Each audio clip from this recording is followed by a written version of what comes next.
stranger showed up at my husband's grave, claiming to be his secret son and demanding his share of the estate. So I made sure he got what he really deserved. My husband George died 3 years ago from cancer, and every Sunday I brought fresh flowers to his grave. It was my routine. Drive 20 minutes to the cemetery, clean the headstone, arrange the roses, tell him about my week. Simple and peaceful. We never had kids despite trying for 10 years, so these visits were just me and him. That's how I liked it. Then last month I pulled up and saw someone already at George's grave. A young guy, maybe 25, kneeling by the headstone. I walked over and asked if I could help him. He stood up and said he was visiting his father. I said he had the wrong grave. This was my husband's. He looked at me and said no, George was his dad. He even had pictures on his phone of him and George together at some park. Recent pictures from maybe 4 years ago. I told him that was impossible. George couldn't have kids. We'd done every test. The guy, Lucas, said George definitely could have kids because here he was. Said George had been sending him money every month for college, and they'd meet up whenever George traveled for work. George traveled for work a lot. I asked Lucas when he was born. He said 25 years ago. We'd been married 28 years. The math was right there. Lucas said his mom Rebecca worked at George's company a long time ago. They had an affair, she got pregnant, George paid support, but stayed with me. I asked why he was telling me this now. Lucas said George stopped sending money when he got sick and never started again. He figured George left him something in the will, but the lawyer said everything went to me. So Lucas came to introduce himself and asked for his share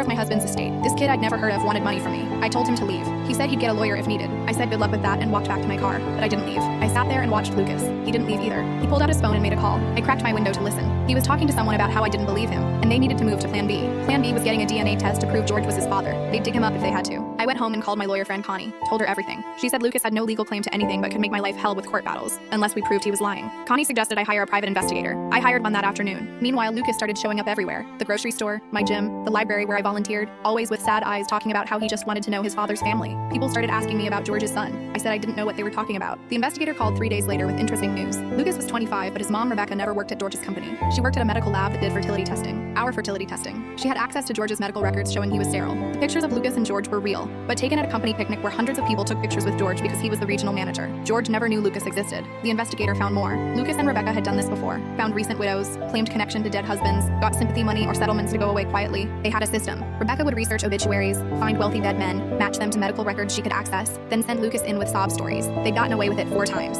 Connie said this was extortion and we should call the police, but I had a better idea. I told Lucas I wanted to do a DNA test to be sure. He agreed immediately, probably thinking he'd won. We met at the cemetery with a lab tech I'd hired. Lucas gave his sample confidently. I'd also arranged for something else.